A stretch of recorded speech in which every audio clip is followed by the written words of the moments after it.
All right, if we look at these graphs, the first graph of y equals f at x from a to b, we say that that graph is concave up because the graph lies above the tangent lines. It's like the right side of a quadratic that opens up. Whereas the second graph, the graph lies below the tangent lines. It's like the left side of a quadratic that opens down, and that's when g at x is said to be concave down.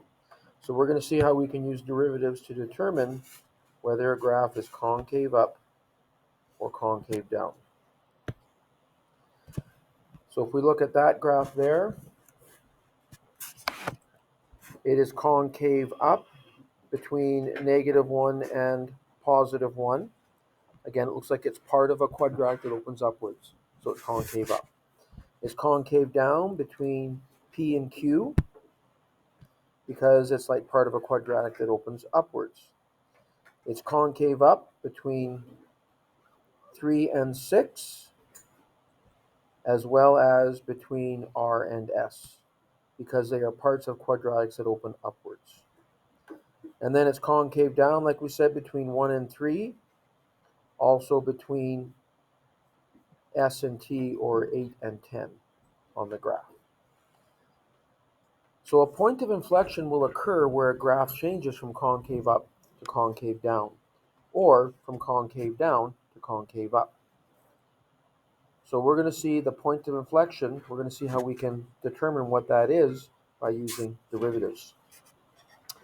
In some cases, though, a point of inflection occurs at a point of tangency. So we will see that as well.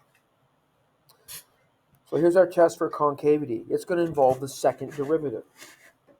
If the second derivative is positive over an interval I, then the graph of y equals f at x is concave up over that interval.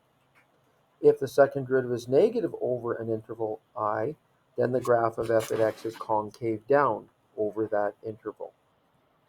So we'll use the second derivative now to check for concavity.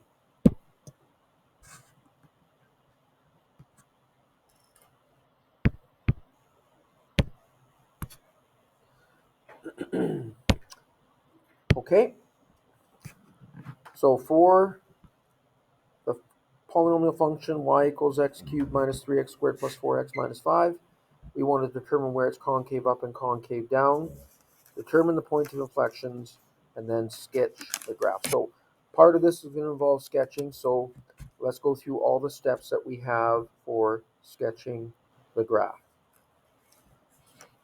Okay, which the first thing is we found our intercepts. Now, in this case here, if you try and factor this polynomial, there are no factors.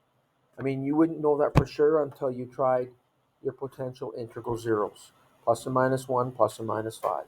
You divide by x plus 1 and x minus 1. You divide by x plus 5 and x minus 5. You wouldn't get a remainder of 0 for any of those. So to save some time, I'm just telling you that the x-intercepts are irrational because there are no factors. Every third-degree polynomial must have at least one x-intercept. It'll have a maximum of 3 x-intercepts, but it must have at least one.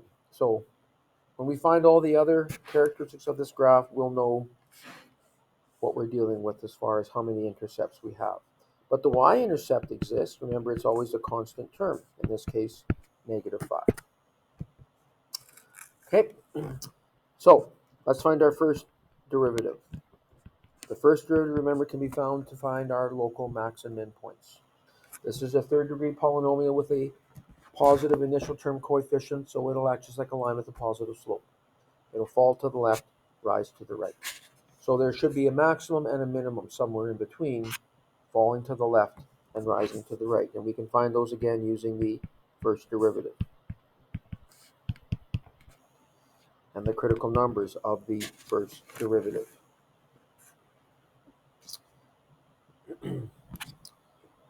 So let's see if we can factor that. Front terms multiply to get 3x squared, so that's why we have a 3x and an x. You're going to have to wait till I get a minute here, okay? Actually, you see if you can factor that.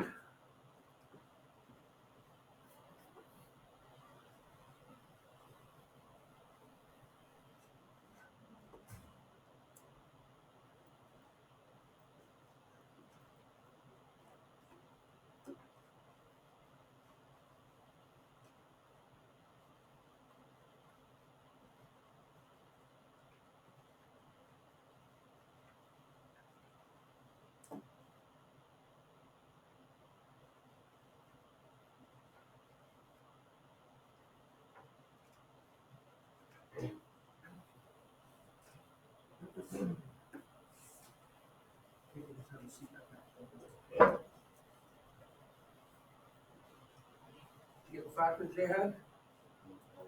Huh? Well, the last numbers have to multiply to get 4, so if we try 2 and 2, that's not going to work because the outer products are 6x, the inner product's 2x. They don't add or subtract together to get -6. If we tried 4 and 1, that'll be 3x and 4x. They don't add together to get 6x. And if we switch those around and put the 1 and 4, that's not going to work either. Right? So there are no factors for the first derivative. Okay? So what that tells us then is that there are no max and mins. If you would have used the quadratic formula to do this, you would have found out that you would have got a radical under the radical, a negative under the radical. There's no factors. If you use the quadratic formula, that would have been the next step. Here's what you would have got. X equals, it would have been 6 plus and minus the root of, you would have got -12 under the radical. And because we can't take the root of a negative number, there are no zeros for this quadratic. So that means there are no max or min points. And we'll see why as we go further along in this. Okay, so now we'll use the second derivative. D squared y over dx squared is 6x minus 6. This one has a critical number where x equals 1. So there's a couple different things we can do here. One of them is to use that number line that we've used before.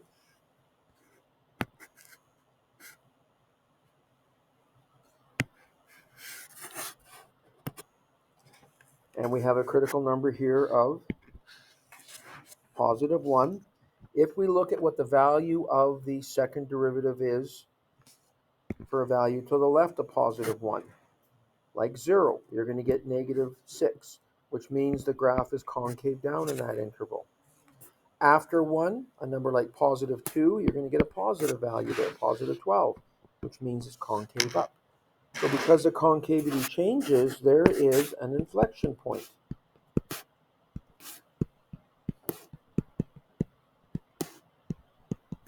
At f at 1. And if you let x equal 1 in the original equation, you're going to get 1 take away 3 plus 4 take away 5. So that is 1 take away 3 is -2 plus 4 is 2. 2 take away 5 is -3. So we'll have a point of inflection at the point 1 comma -3. So that's really all the information we have, but it is enough to sketch the graph.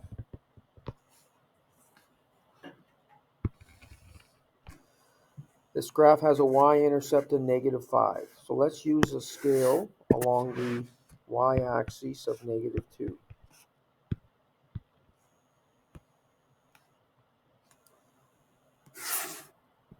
Y-axis scale of 2. And I think it'll work. We're okay to use a scale of 1 on the x-axis.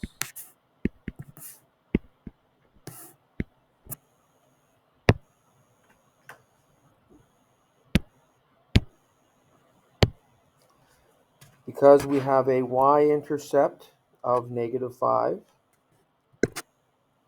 so that's right there.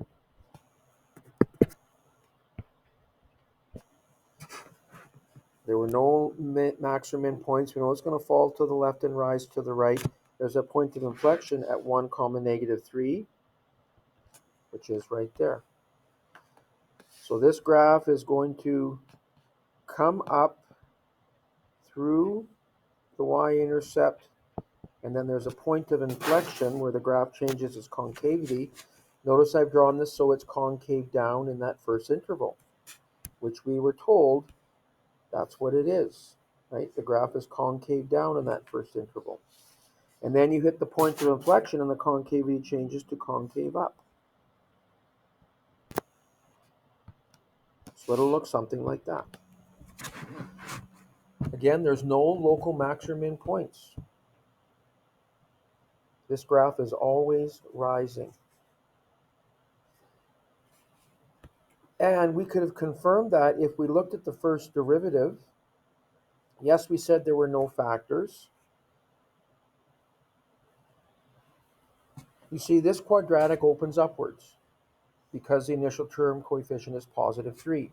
The fact that there are no solutions to this quadratic means that there are no x-intercepts.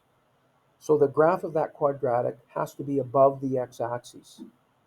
It can't go below because there are no x-intercepts, and it opens upwards, which means that the value of the first derivative is always positive. And that's why this graph is always increasing, because the first derivative is always positive. So therefore the graph is always increasing. Okay, so looking at this next one then. This one says, we've got the function, it just says, where is it concave up and concave down? What are the points of inflection? So we're going to find the first derivative using the quotient rule.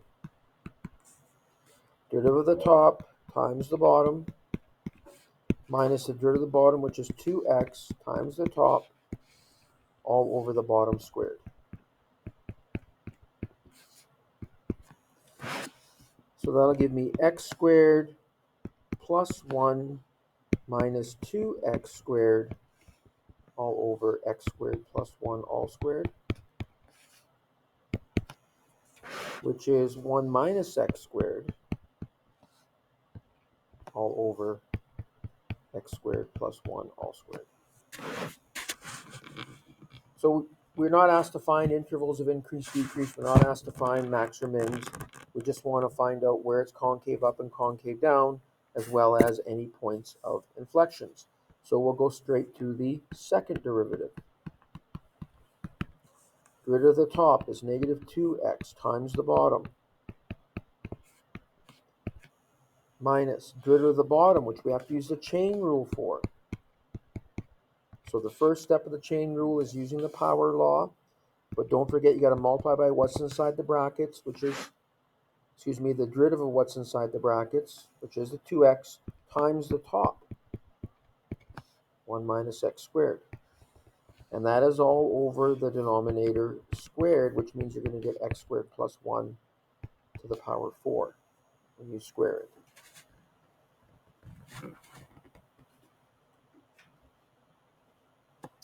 Now, before we start multiplying things out here to simplify, we can divide each term by one factor of x squared plus 1. There's an x squared plus 1 all squared in the first term on top. There's an x squared plus 1 to the power 1 in the second term on the top. And the bottom is x squared plus 1 all to the 4.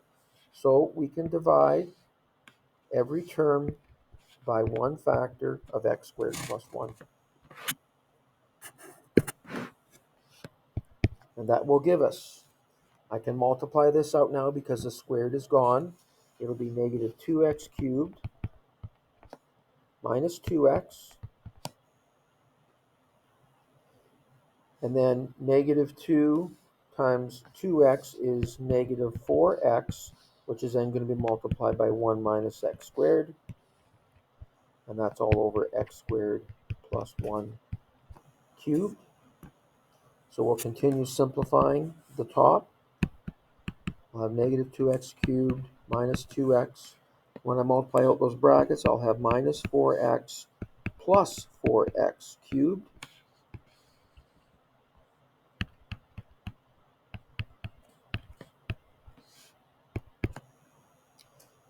Negative 2x cubed plus 4x cubed is positive 2x cubed minus 6x all over x squared plus 1 all cubed.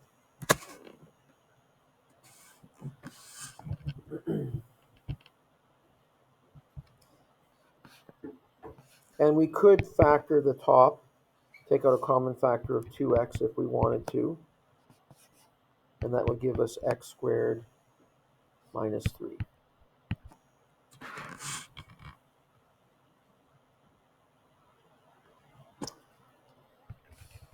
All over x squared plus 1 all cubed. Okay, so there's the second derivative in simplest terms, and we want to find the critical numbers for this. The critical numbers will be where it equals 0 or where it's undefined. There are no non-permissive values for this, though, because the denominator can never equal 0.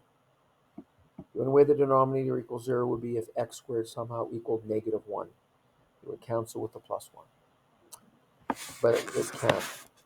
X squared can never equal negative 1. So our critical numbers will occur where 2x bracket x squared minus 3, the numerator equals 0.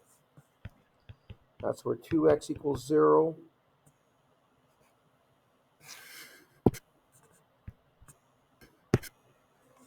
Which is x equals 0, or where x squared minus 3 equals 0. That'll be where x squared equals 3, or x equals positive and negative root 3. Remember, when you're solving an equation and you take the square root of both sides, there's always two answers, the positive and the negative root. So we've got three critical numbers to look at on our number line. Negative root 3 being the first, then 0, then positive root 3. And just so we know what we're working with here, the root of 3 is 1.73.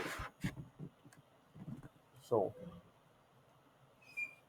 we need to know that, so when we're choosing numbers in each interval, we can check.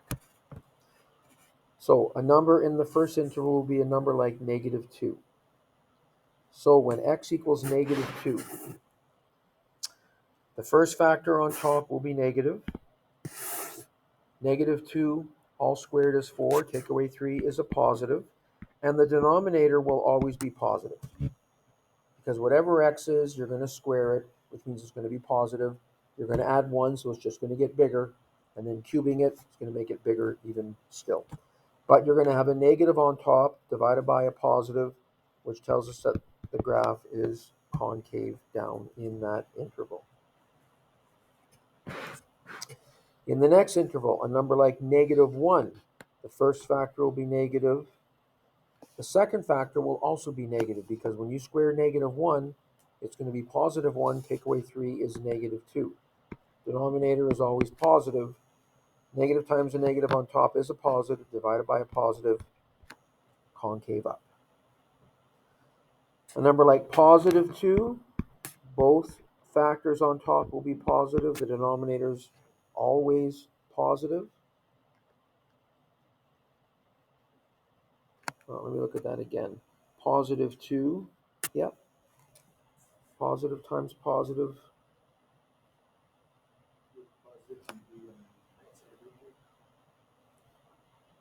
Oh yeah, it's too big. I'm sorry. I got to use positive 1. So this would be over here for positive 2. So yes, positive 1. I'll get a positive times a negative on top, all over a positive. So the graph is concave down there, concave up there. So because the graph changes concavities at all three of those critical numbers, we're going to have inflection points.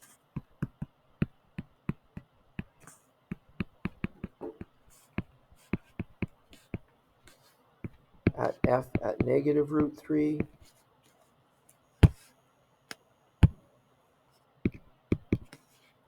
f at 0, and f at positive root 3. And if you plug all those values into the original equation, at negative root 3, you're going to get negative root 3 over 4. At 0, it's going to be 0, comma 0. And at positive root 3, it's positive root 3 over 4. When you let x equal positive, each of those values in the original function.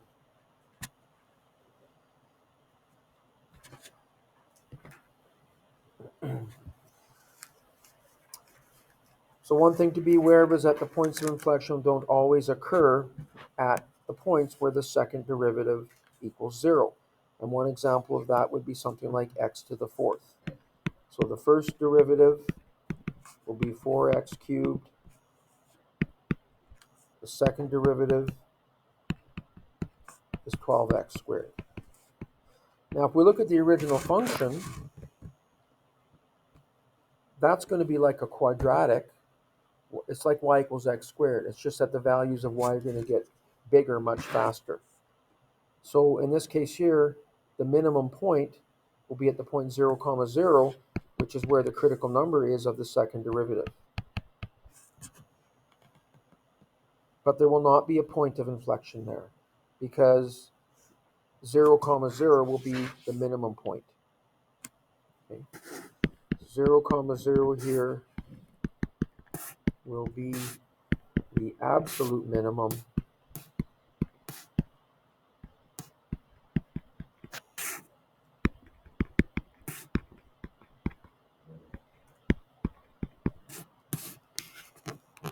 not a point of inflection.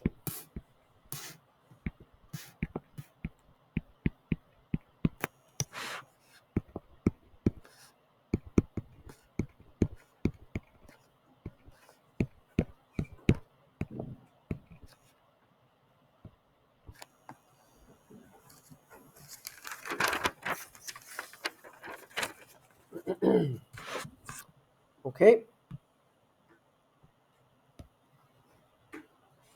so we'll go through the whole list of things here so that we can sketch this graph. Once again, that's a third degree polynomial with an initial term coefficient that's positive, so it'll act just like a line with a positive slope. This graph will fall to the left and fall and rise to the right. It falls left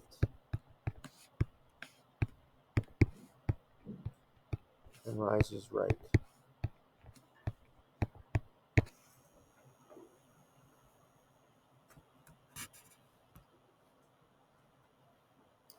If we try to find the x-intercepts, once again, they would be irrational.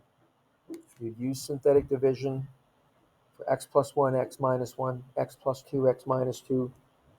Those come from the factors of the constant term of negative 2. None of them would work.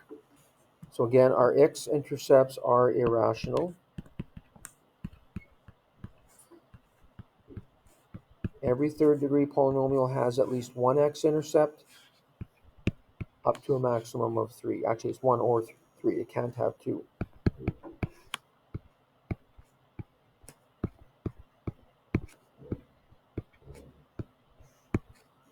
But our y-intercept exists. It's at the value of the constant term, which is negative 2. There's our y-intercept. So to find our intervals of increase and decrease, our max and mins, we differentiate. So the first derivative, dy by dx, will equal 6x squared plus 14x plus 4.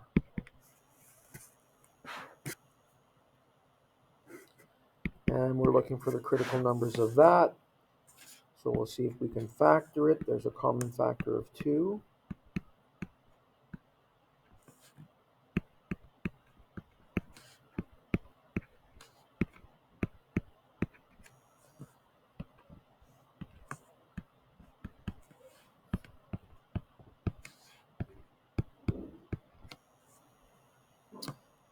and plus 2 there and plus 1 there will work. The outer products will be 6x, the inner products 1x. They add to get our 7x in the middle.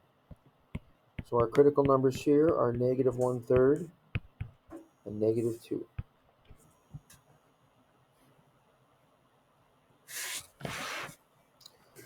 So if we set up our number line,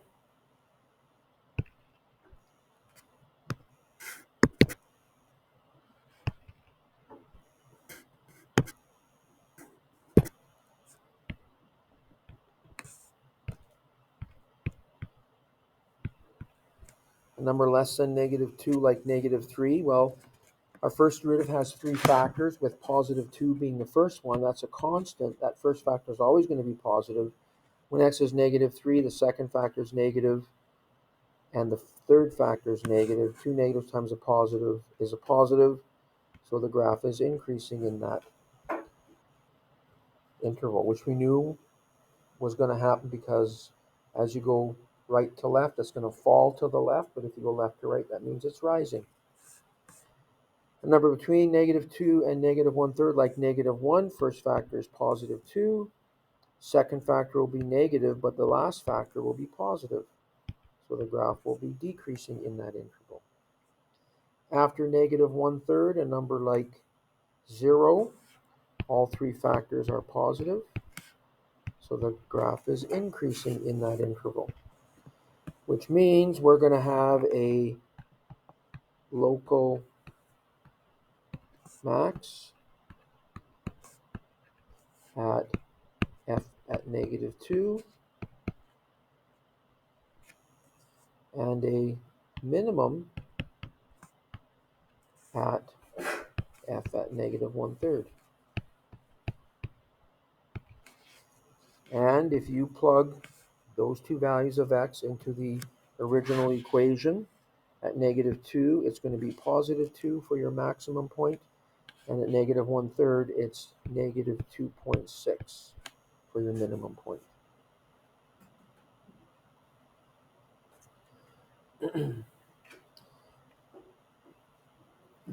So we can use our second derivative we've seen to find points of inflection if they exist, as well as where the graph is concave up and where the graph is concave down. So our second derivative, d squared y over dx squared, would be 12x plus 14.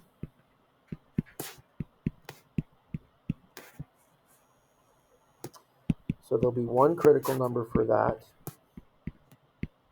where 12x equals negative 14 and x equals negative 14 over 12, or negative 7 over 6.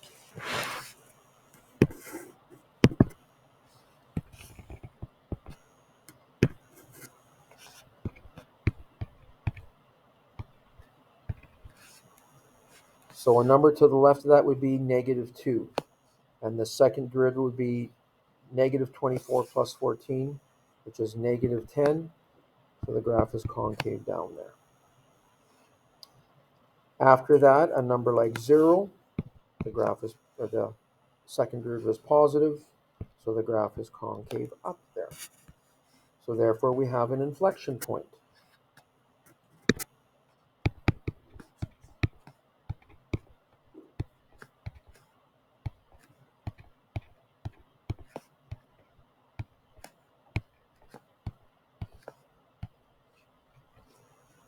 At f at negative 7/6,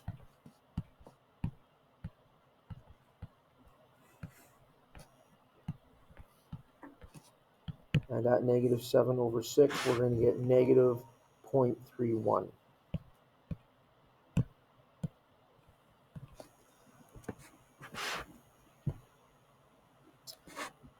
Right, so we have everything that we need to sketch this.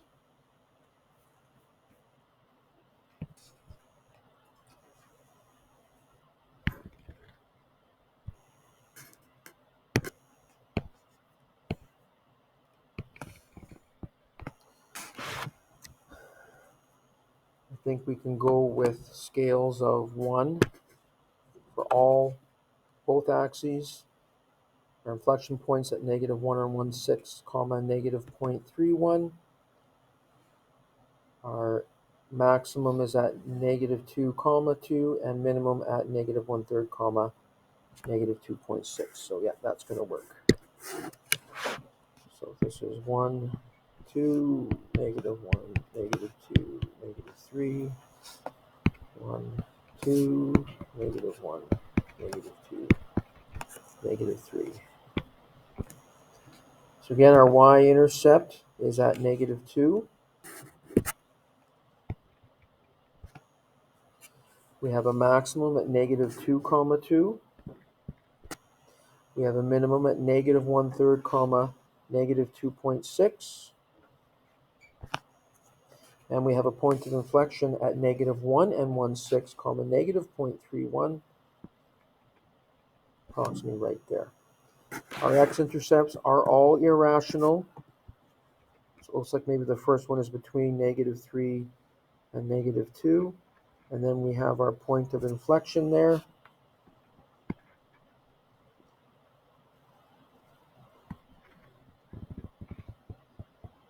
Going down to the minimum, up through the y-intercept, and then increasing.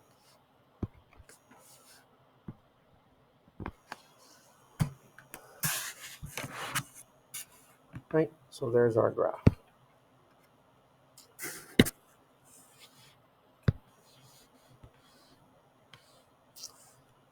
And so for practice, you can work on these questions on page 229.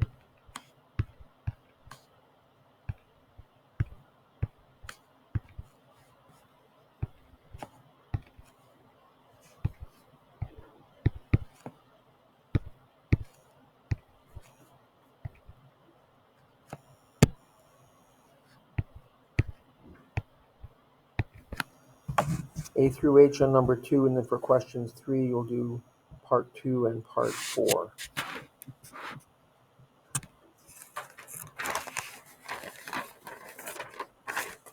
Okay.